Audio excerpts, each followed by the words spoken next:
Kaya wala pong base, mga kababayan, itong sinasabi ni Risa Ontiveros.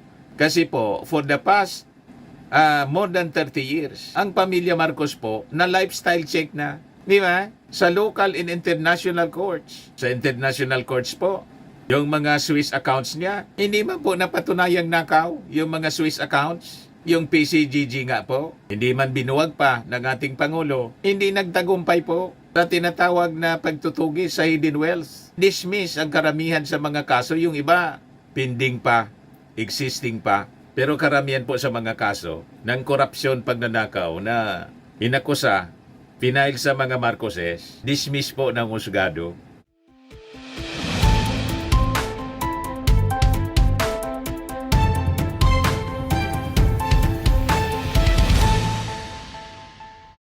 Hello po mga kababayan.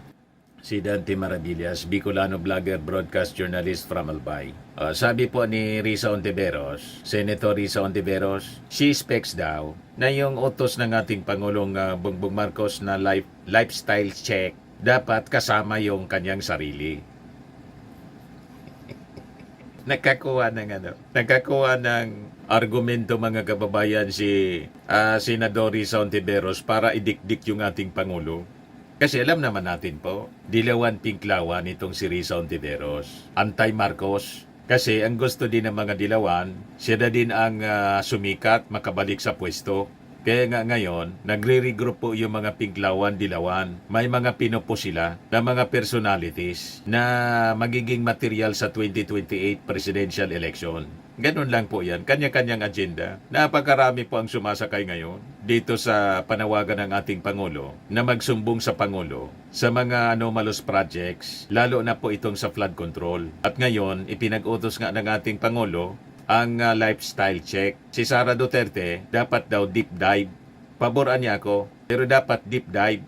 Mas malalim na lifestyle check.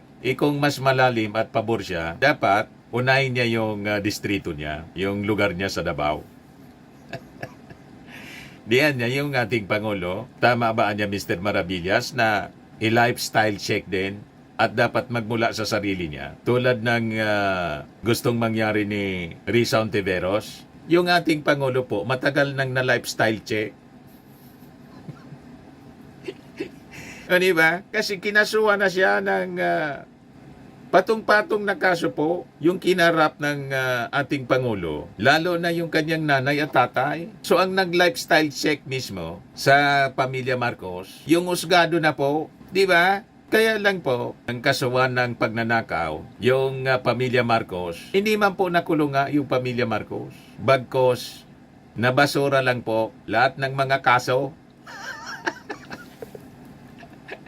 So ang nag-lifestyle check mga kababayan sa ating Pangulo, sa pamilya Marcos, mismo ng korte, kaya lang hindi po napatunayan na nagnakaw. Kaya siya nanalo. Cleared. Kaya wala pong base mga kababayan itong sinasabi ni Risa Ontiveros.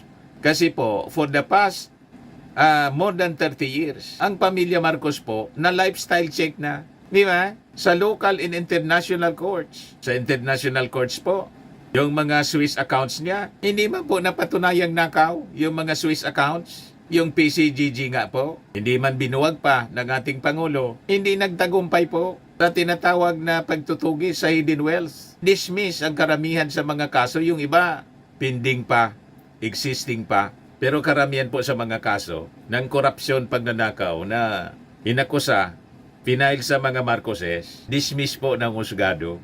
Kaya walang rason na i-lifestyle check kasi korte na po ang nag-lifestyle check sa kanya. Yan sabi rito ni Ontiveros, dapat daw magkasama yung ating Pangulo sa i-lifestyle check. She backed the President's directive amid ongoing investigation into the alleged corruption that has marred various flood control projects in the country. Sabi niya, I think this is just one of the many ways that can or should be done to show good faith to the public, especially now with the gravity of corruption issue that we have, particularly on flood control projects. Maybe anya, lifestyle checks are not bad because it can help create an environment of transparency. But of course, it should be accompanied by negative reinforcement.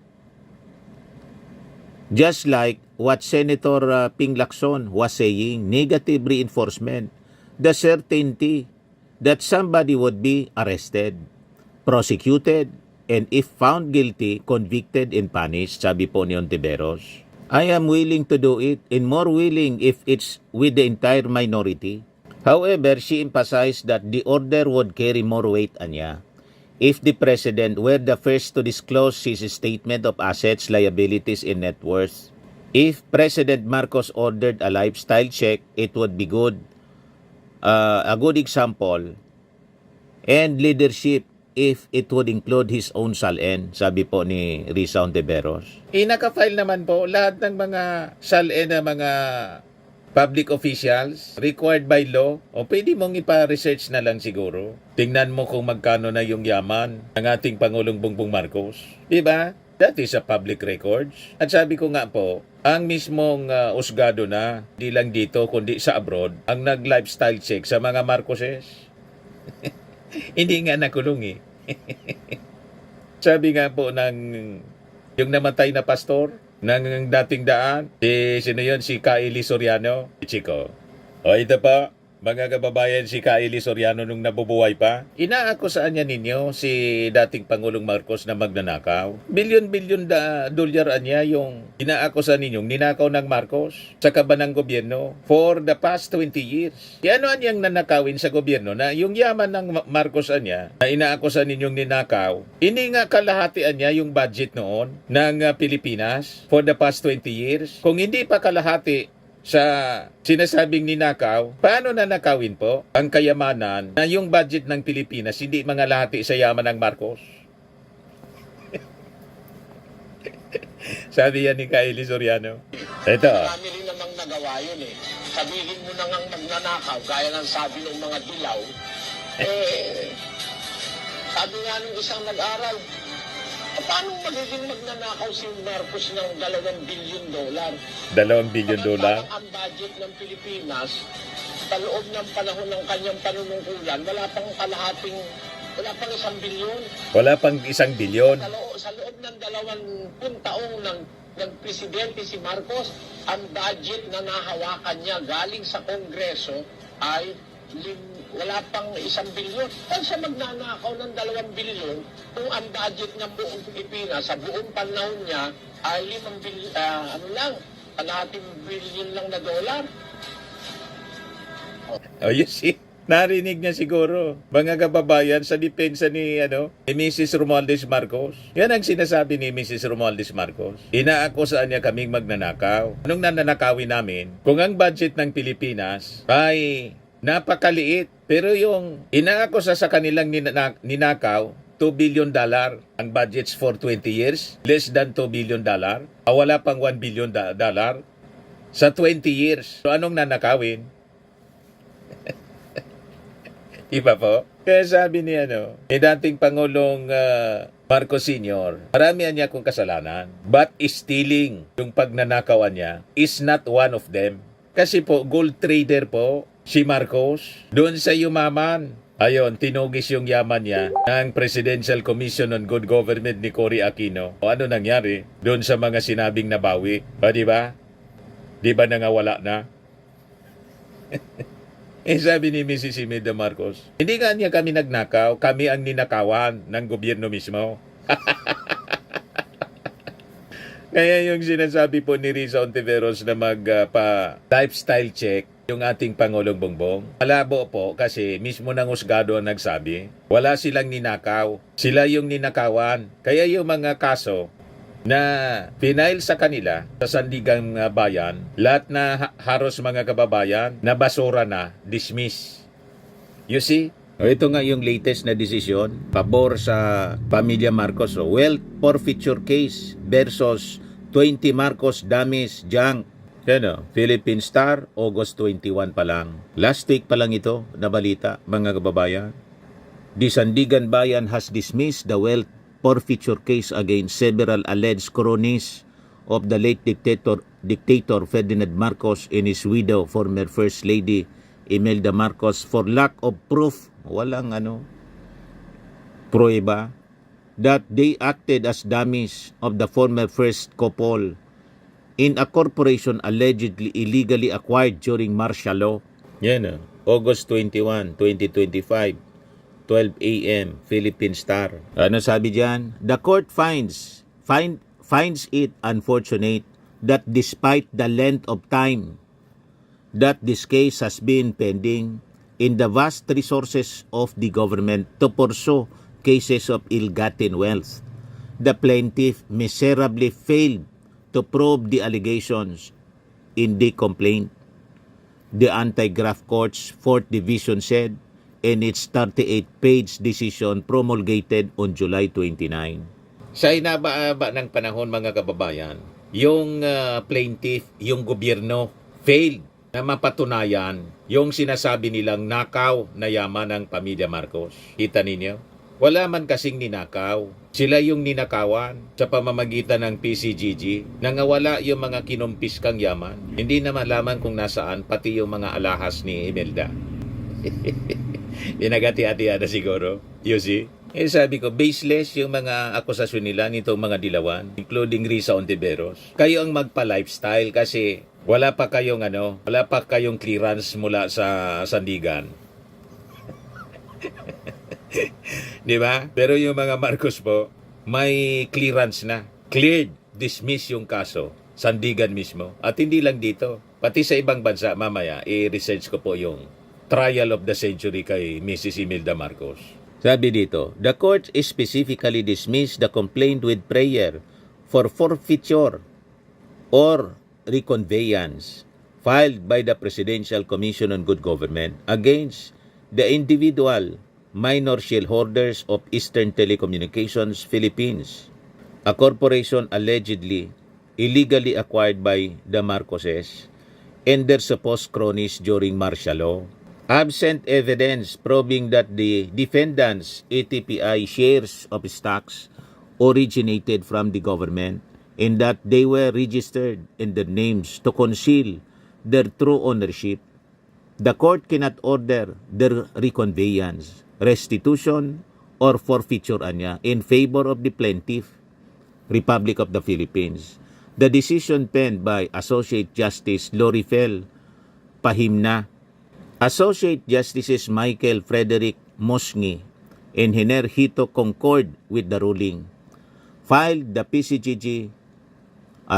the PCGG in October 1997 pa pala ito, the forfeiture suit docketed at civil case number 0178 seeks to recover in favor of the government 3,305 shares of stock and ATPI held by more than 20 individual shareholders.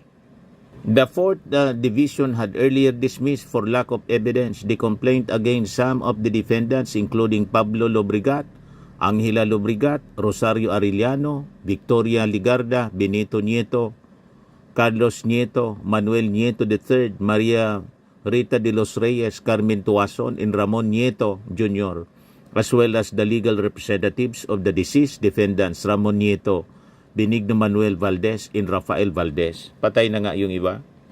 In latest decision, the 4th Division dismissed the complaint in its entirety, effectively clearing the remaining defendants Andres Africa, Victor Africa, Lourdes Africa, Natalie Africa, Jose Enrique Africa, Paul Delfin Africa, Juan D. Ocampo, Raquel Dinglasan, Evelyn Romero, and Rosario Songco. Cleared sila, mga kababayan. So walang ninakaw ang pamilya Marcos. Lahat ng mga kaso, isa-isa po, mga kababayan na nababasura, na didismiss. For lack of evidence. Walang ebidensya na ninakaw. Walang baseless po itong sinasabi ni